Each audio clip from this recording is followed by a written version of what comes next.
Podcast OB, Podcast OB, Podcast OB, Podcast OB. Tempatnya orang biasa dengan cerita, mimpi, pengalaman yang tidak biasa. Coba ceritain dong sedikit Mas, maksudnya kerjaannya itu gimana gitu-gitu. Sembari saya punya beberapa ini nih Mas. Ini tanaman yang kamu kerjakan ya? Nah ini coba ceritain dong Mas sedikit tentang pekerjaanmu, Mas. Ceritain sedikit pekerjaanmu. Ini beberapa tanaman yang saya dapat gitu. Ini apa sih, Nas? Iya, betul. Untuk sekarang kan beberapa bulan ini baru ini yang dikerjakan. Ini pohon sengon namanya. Jadi baik, sedikit saya menjelaskan tentang pekerjaan saya di sini. Koperasi Projamin Projakop sekarang yang saya sedang kerjakan itu bergerak dalam bidang pertanian. Dia menawarkan beberapa komoditi pertanian seperti pohon sengon, jahe, dan porang. Nah, itu masih 3 itu yang sekarang sedang disosialisasikan ke masyarakat untuk ditanam oleh masyarakat, dan masyarakat itu kita ajak mereka untuk menjadi anggota dalam koperasi Projamin Projakop. Dan kebetulan saya sekarang dipercayakan untuk menjadi koordinator wilayah di Kecamatan Tanariwu. Jadi saya koordinator kecamatan. Seperti itu. Jadi saya membawai 18 desa. Oh, 18 desa. Jadi 18 desa ini emang disosialisasikan untuk membudidayakan pohon sengon ini ya? Iya, betul. Iya. Jadi sistemnya gimana, Nas? Kalian memberi bibit kepada, pertama pasti memberi edukasi dulu lah ya, memberi edukasi pada masyarakat, dan akhirnya dan kalian memberi apa nih, memfasilitasi dengan bibit pohon sengon. Iya, yang pertama pohon sengon. Iya, betul. Kalian memberi edukasi, setelah mereka paham, kalian memberikan bibit untuk mereka budidaya gitu ya, pohon sengon ini. Iya. Nah, betul. Untuk pohon sengon ini sistemnya gimana? Kalian memberi bibit, mereka nanam, terus hasilnya nanti? Hasilnya dibeli oleh koperasi lagi. Oke, beli sama koperasi lagi. Setiap komoditi yang ditawarkan oleh koperasi, tetap koperasi yang beli lagi, seperti itu. Oke. Jadi pohon sengon ini sebenarnya nanti yang dijual lagi ke koperasi batang pohonnya ya? Bukan daun, bukan daun kan? Bukan. Karena yang dibutuhkan oleh pohon sengon itu adalah pohonnya ya, untuk bahan dari triplek. Oh iya, furniture gitu ya. Oke. Betul. Gini, kalau pohon sengon itu sendiri berapa lama tuh, Nos? Maksudnya dari kamu pembibitan sampai pada dia itu bisa dipakai untuk bisa dijual ke koperasi itu berapa lama? Iya. Kalau pohon sengon, kalau pembibitannya ya paling lama 2 bulan kita sudah bisa kasih ke masyarakat, ke anggota koperasi. Dan pohonnya ini dia berumur 4 tahun. Oke. Mas, bentar. Tadi kamu bilang setelah budidaya 2 bulan kamu kasih ke anggota. Oh, jadi bagianmu ini membudidayakan selama 2 bulan. Ini kalau ini tanaman ini umur berapa? Dalam posisi seperti ini umur berapa, Nas? Ini 2 bulan. Oke. 1 bulanan lebih lah. Ya, 1 bulanan lah ya. Benar. Ya, berarti bentar lagi tanaman seperti ini bisa kamu distribusikan kepada masyarakat. Iya, sudah beberapa. Ini sudah bisa. Belum semuanya.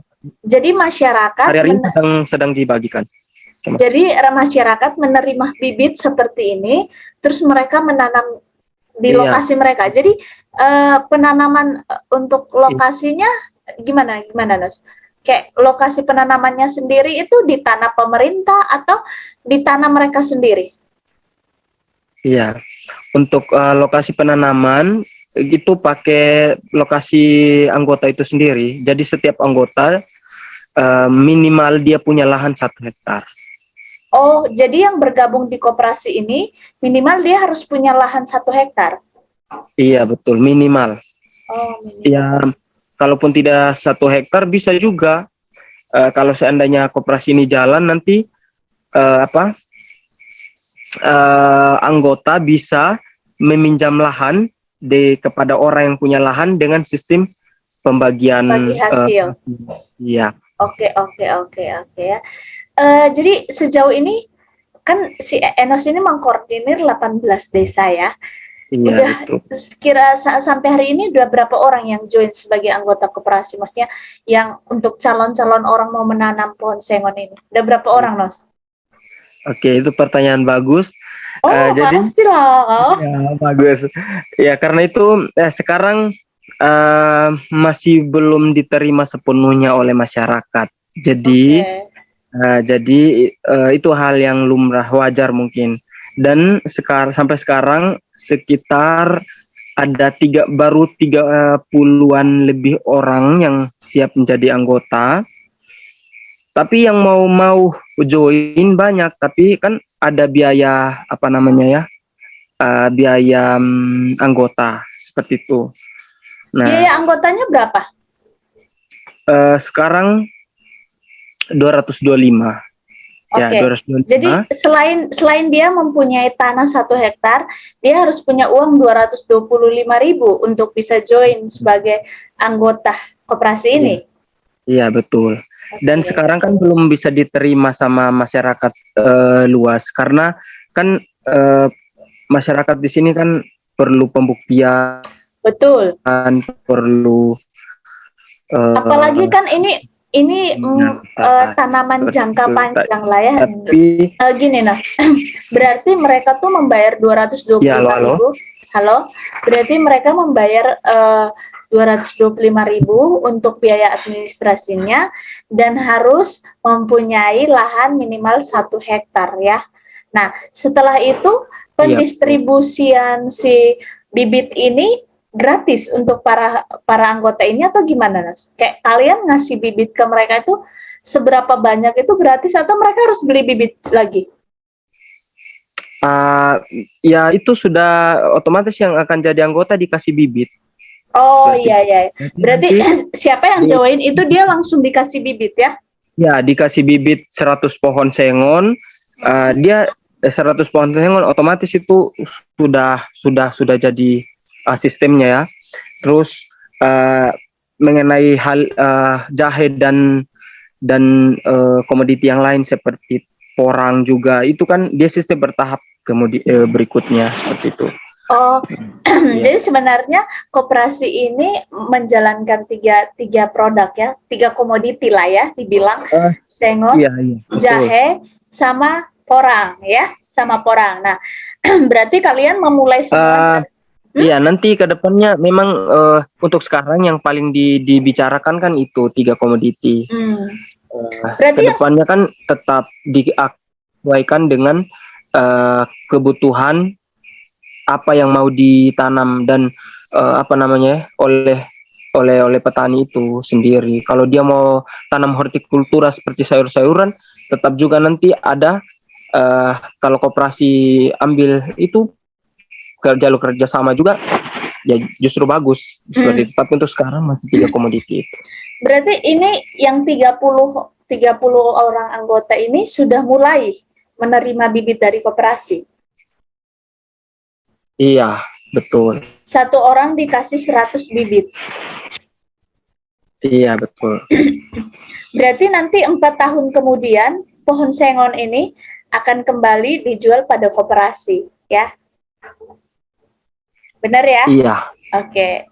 Betul. Jadi sebenarnya ini salah satu cara untuk mensejahterakan masyarakat juga ya, yang mungkin butuh pekerjaan karena memang di Sumba nggak terlalu banyak pekerjaan yang bisa lapangan kerja minim sekali lah ya kalau mau dibilang ya.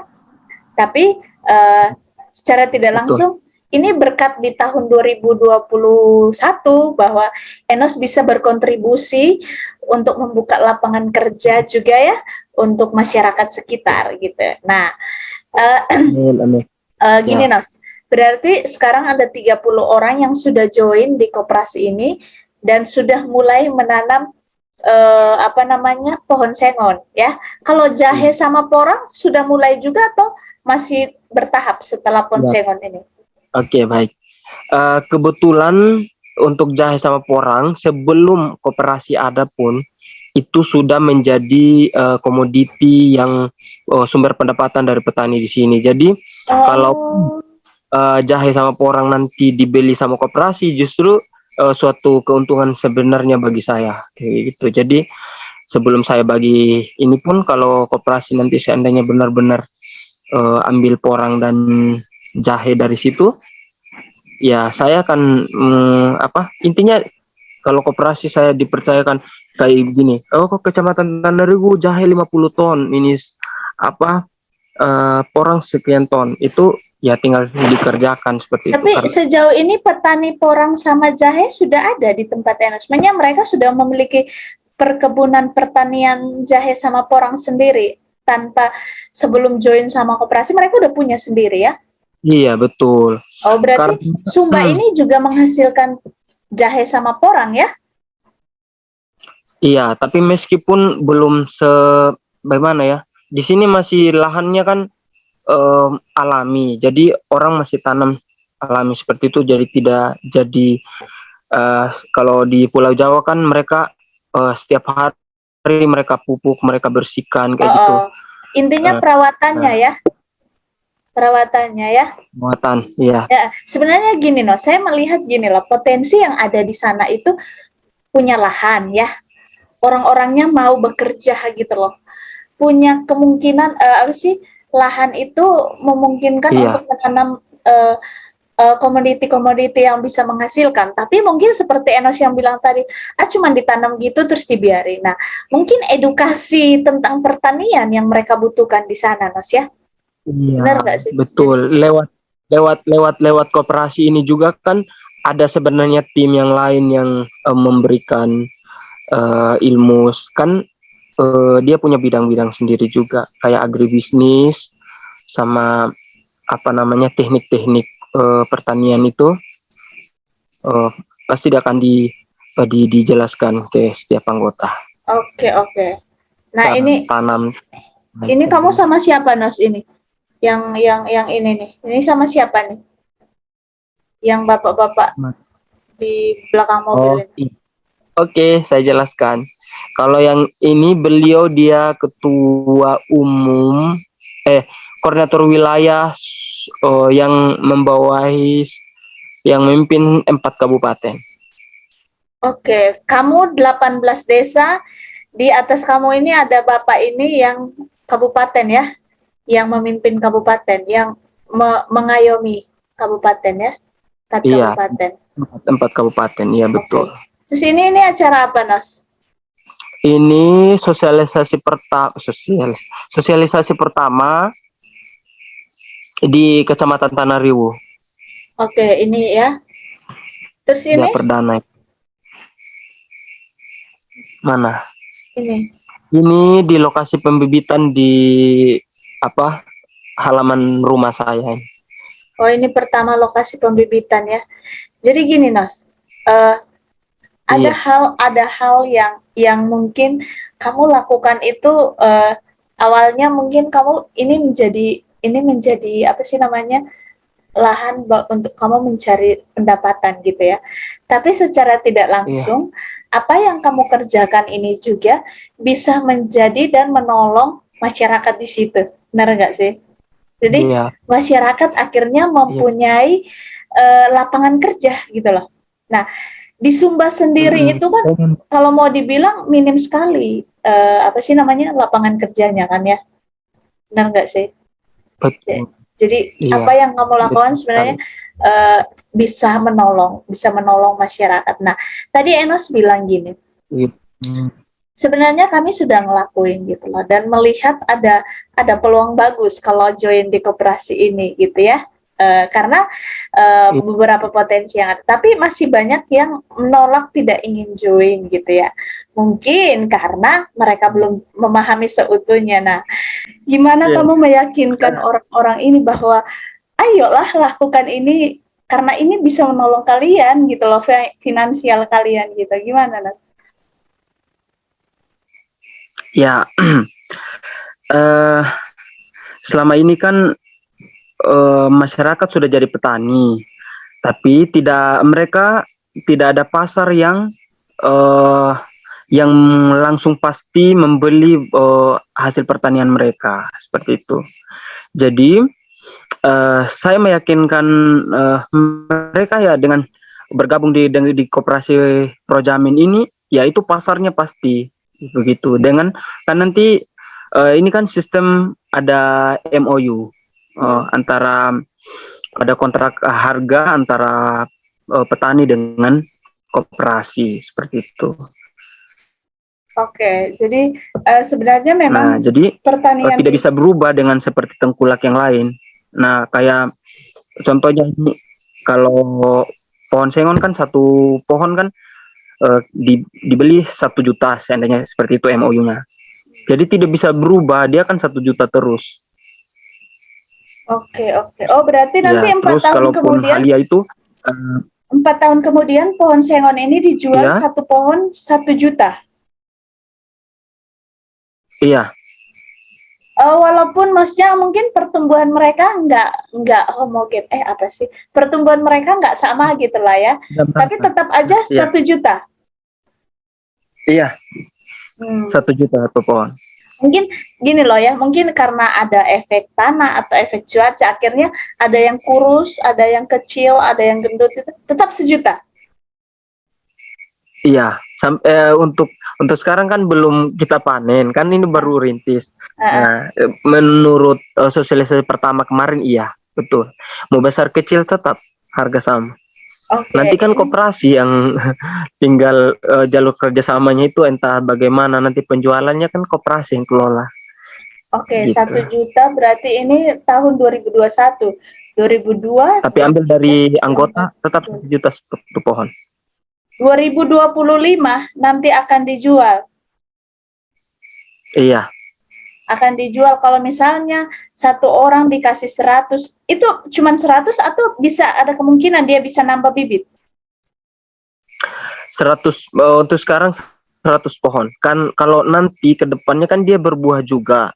Kalau mau nambah bibit petani mau nambah bibit dari situ juga ya tidak apa-apa, intinya sudah jadi anggota. 200, 300, 400 juga di lahannya tetap diambil. Sekarang kan pohon, ini kan pohon baru. Dijual berarti 100 juta ya? Iya, 100 juta. Nah, kalau pohon sengon itu kalau ditanam teh ada kemungkinan kayak gagal gitu nggak sih? Berapa persen kegagalan dalam dia bertumbuh gitu nggak sih? Maksudnya kayak kamu tanam 100 kemungkinan mati, ada nggak sih analisa itu? Analisa kematian pohon sengon gitu. Apa sih namanya teh? Aku nggak terlalu paham dunia pertanian sih. Halo? Iya, dari hasil cukup tahan pohon ini. Jadi belum tahu presentasi untuk dia berhasil atau tidak. Berarti sebenarnya masih belum bisa menganalisa karena ini baru pertama ya, berhasilkan lumayan. Jadi maksudnya kalau masyarakat mengerti tentang apa sih keuntungan jangka panjang, mereka pasti akan tertarik juga gitu ya. Jadi berharap bahwa masyarakat bisa melihat ini menjadi peluang gitu loh, menjadi peluang dan mereka bisa ikut join gitu ya. Sebenarnya perawatan pohon sengon ini ribet nggak sih, Nos? Iya, sekarang kan saya yang budidaya, jadi cukup ribet karena sekarang kan di sini dia musim hujan dan kalau dia hujan di sini itu matahari hampir tidak keluar toh, jadi itu kelembabannya tinggi sekali. Nah, jadi kadang dia mengalami busuk pucuk, busuk batang, ada jamur karena dia rentan kan masih kecil. Kalau sudah besar mungkin kita lihatlah pohon-pohon yang lain. Tapi ada sebagian pohon yang sudah benar-benar tinggi, dia sudah punya ketahanan cukup kuat, dia mau tetap dia hidup. Organisasi Projamin, dia mempunyai badan usaha namanya Koperasi Projakoop, dan Koperasi Projakoop menawarkan pohon sengon dan komoditi yang lain seperti porang dan halia, seperti itu. Kalau pohon ini kan umurnya 4 tahun. Nah, di sela-sela pohon itu kita masih bisa, sambil menunggu pohon ini kita sambil rawat, kita bisa tanam halia dan porang. Kan dia punya jarak tanam pohon ini, antar pohon kan 3 meter. Jadi di sela-sela pohon itu kita bisa tumpang sari dengan jahe dan porang, seperti itu. Jadi yang bisa dipanen musim. Sebenarnya kamu bisa menyampaikan keuntungan-keuntungan lain ya di balik kamu ngerjain pohon sengon awalnya gitu kan ya. Nah, sebenarnya Nos, dari kacamata Enos sendiri nih ya, melihat kondisi masyarakat di Sumba itu gimana, Nos? Ya, saya melihat mereka mereka bertani, tapi mereka belum punya ide untuk bagaimana mereka mendapat pokoknya membangun hidup mereka dari pertanian itu.